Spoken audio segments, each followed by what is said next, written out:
4장. 베드로와 요한이 백성들에게 말하고 있을 때 제사장들과 성전을 경비하던 사람들과 사두개파 사람들이 몰려왔습니다. 그들은 두 사도가 백성들에게 죽은 자 가운데서 부활하신 예수님을 가르치고 그들에게 설교하는 것 때문에 마음이 편치 않았습니다. 유대 지도자들은 베드로와 요한을 붙잡았습니다. 그러나 날이 어두워졌기 때문에 두 사람을 다음 날까지 감옥에 가두었습니다. 그러나 베드로와 요한의 설교를 들은 사람 중에서 많은 사람들이 믿음을 갖게 되었는데 그 수가 5,000명 정도나 되었습니다. 이튿날 유대 통치자들과 장로들과 율법사들이 예루살렘에 모였습니다. 대제사장 안나스를 비롯하여 가야바, 요한, 알렉산더 그리고 대제사장 가문에 속한 사람들이 다 모였습니다.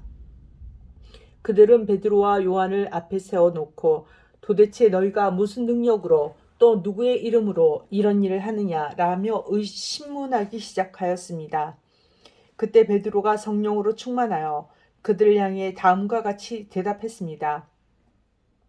백성의 통치자와 장로님들, 여러분이 묻고자 하는 것이 오늘 우리가 태어날 때부터 걷지 못하는 사람에게 행한 선한 일에 관한 것입니까? 그 사람이 어떻게 해서 낫게 되었는지를 묻는 것입니까? 그렇다면 여러분들과 모든 이스라엘 백성은 이것을 아셔야 합니다. 이 사람이 나은 것은 나사렛 예수 그리스도의 능력으로 말미암은 것이라는 사실입니다. 여러분들은 십자가에 못 박았지만 하나님께서 다시 살리신 나사렛 예수 그리스도의 이름으로 이 사람이 완전히 나음을 얻어 여러분 앞에 서 있습니다. 이 예수님은 건축자들이 버린 돌이지만 집 모퉁이의 머릿돌이 되셨습니다. 예수님 외에는 다른 어떤 이에게서도 구원을 받을 수 없습니다. 하나님께서는 온 세상에 우리가 구원받을 만한 다른 이름을 주신 적이 없습니다.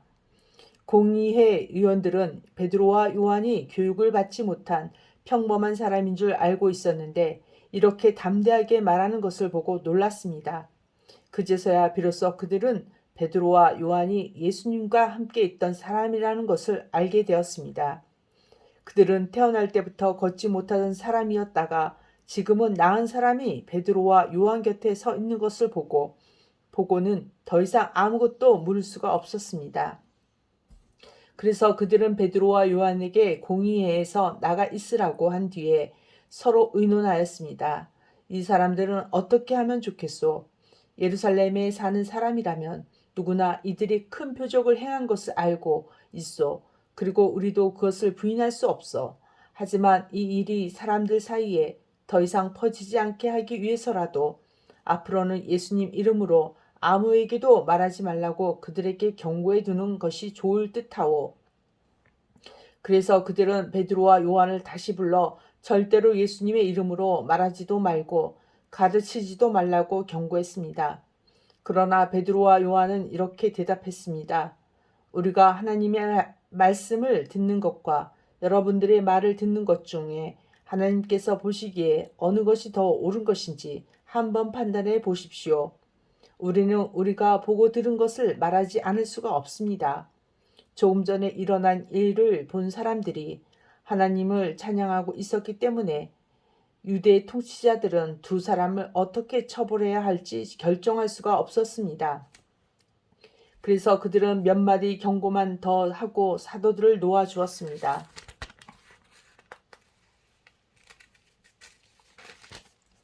이 기적으로 병이 나은 사람은 40살이 넘은 사람이었습니다.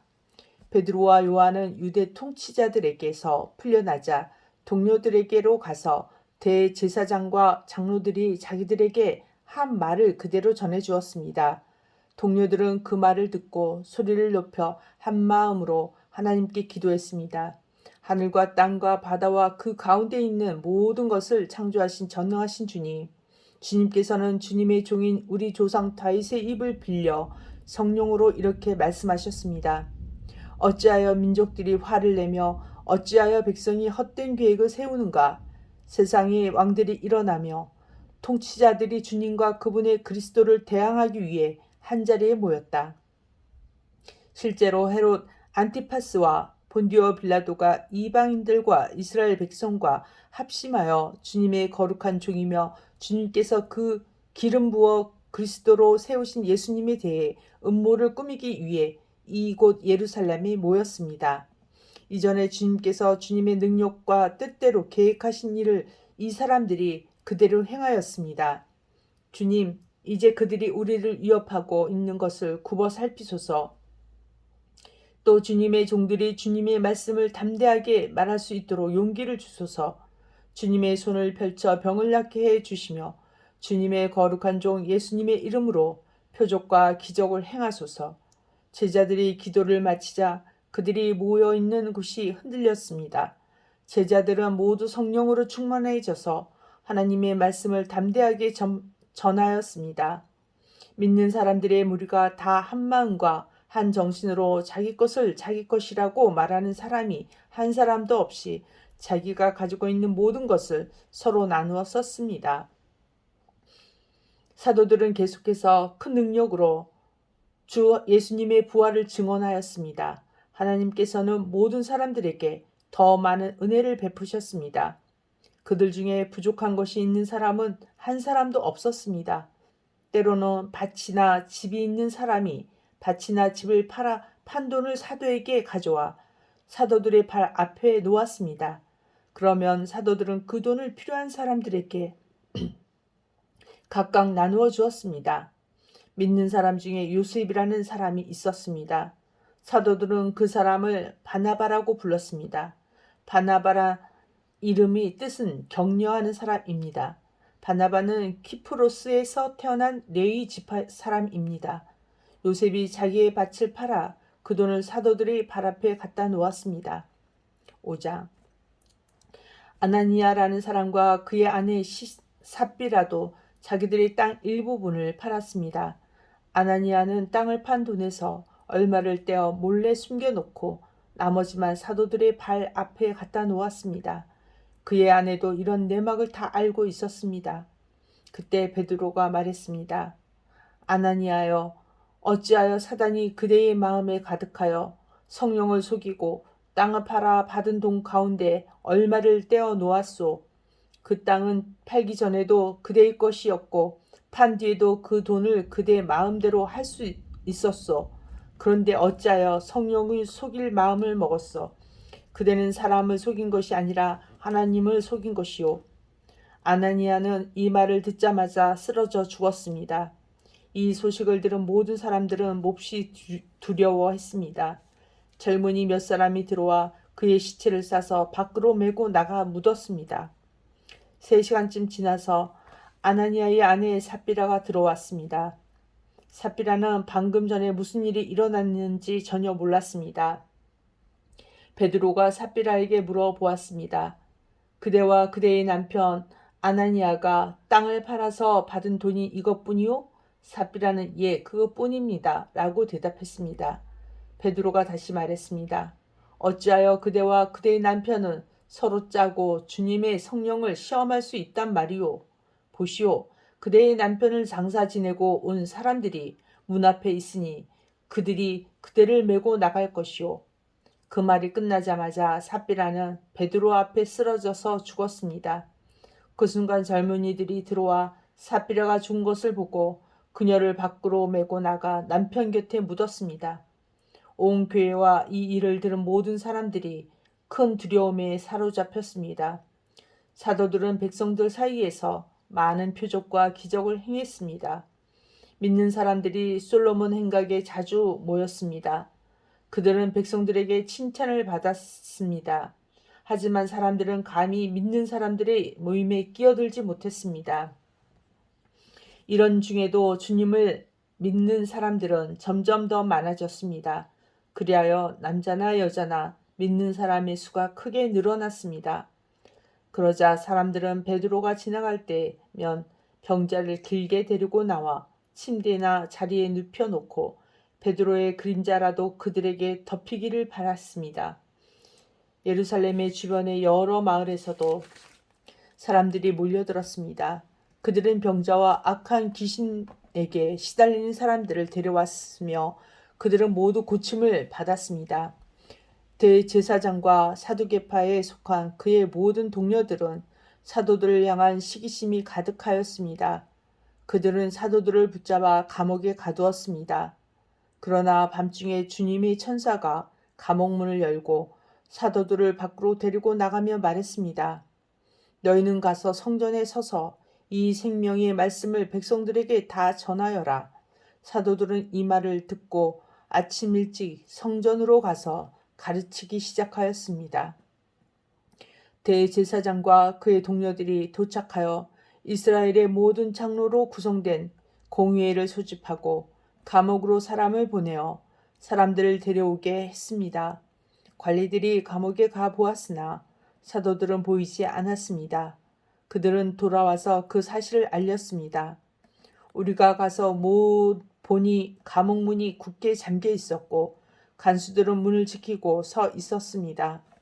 그런데 문을 열고 보니 감옥 안에는 아무도 없었습니다. 이 말을 듣고 성전 경비대장과 제사장들과 사도들에게 일어난 일로 놀라며 당황했습니다. 바로 그때 어떤 사람이 와서 보십시오. 여러분이 감옥에 가두었던 사람들이 성전뜰에 서서 백성들을 가르치고 있습니다. 라고 말했습니다. 그러자 성전 경비대장은 그의 부하들을 밖으로 데리고 나가 사람들을 다시 잡아왔습니다. 그러나 그들은 사람들이 자기들에게 돌을 던질까 두려워 폭력을 쓰지는 않았습니다. 성전 경비대에 속한 사람들이 사도들을 데려와 공의회 앞에 세우자 대제사장이 사도들에게 물었습니다. 우리가 이 이름으로 가르치지 말라고 단단히 주의를 주었는데도 그대들은 예루살렘을 온통 그대들의 가르침으로 채워놓았소. 그리고 예수를 죽인 책임을 우리에게 넘기려 하고 있소. 그러자 베드로와 다른 사도들이 대답했습니다. 우리가 사람이 아니라 하나님께 복종해야 하는 것은 당연한 일입니다. 여러분이 나무에 매달아 죽인 예수님을 우리 조상이 하나님께서 다시 살리셨습니다. 하나님께서는 이 예수님을 높이 올리셔서 하나님 오른편에 앉게 하셨습니다. 하나님께서는 예수님을 우리의 지도자와 구세주로 삼으셔서 이스라엘에게 회개를 통해 죄 사함을 받게 하셨습니다. 우리는 이 일을 증인입니다. 또한 하나님께서 자기에게 복종한 사람에게 주신 성령 역시 그렇습니다. 공의의 의원들은 이 말을 듣고 몹시 화를 내며 사도들을 죽이려 했습니다. 갑자기 가말리엘이라는 한 바리새파 사람이 공의의 자리에서 벌떡 일어났습니다. 그는 율법사이며 모든 백성에게 존경을 받는 사람이었습니다. 가말리엘은 사도들을 잠깐 밖에 나가 있게 하고 공의의 의원들에게 이렇게 말했습니다. 이스라엘 사람들이여, 여러분들이 이 사람들에게 어떤 행동을 하려 하는지 깊이 생각해 보십시오. 얼마 전에 드다가 출연했을 때의 일을 기억하십니까? 드다는 자기가 대단한 인물이라고 주장했고 400명가량 되는 사람이 그를 따라다녔습니다. 그러나 그가 죽임을 당하자 그를 따르던 사람들도 뿔뿔이 흩어져 없어지고 말았습니다. 그가 벌인 운동도 흐지부지 되어버렸습니다. 이런 일이 있은 후에는 인구 조사를 할 때 갈릴리의 유다라는 사람이 나타나 백성들을 이끌고 다녔습니다. 그러나 그가 죽임을 당하자 그를 따르던 사람들 역시 다 흩어지고 말았습니다. 그러므로 이번 일에 관하여 내가 충고하고 싶은 것은 이 사람들에게서 손을 떼고 그대로 내버려 두라는 것입니다. 왜냐하면 그들이 이러한 계획이나 행동이 사람에게서 온 것이라면 실패할 것이지만 만에 하나 그것이 하나님께로부터 온 것이라면 여러분은 이 사람들이 하는 일을 막을 수 없는 것은 물론이고 잘못하면 하나님과 맞서 싸우는 것이 되기 때문입니다.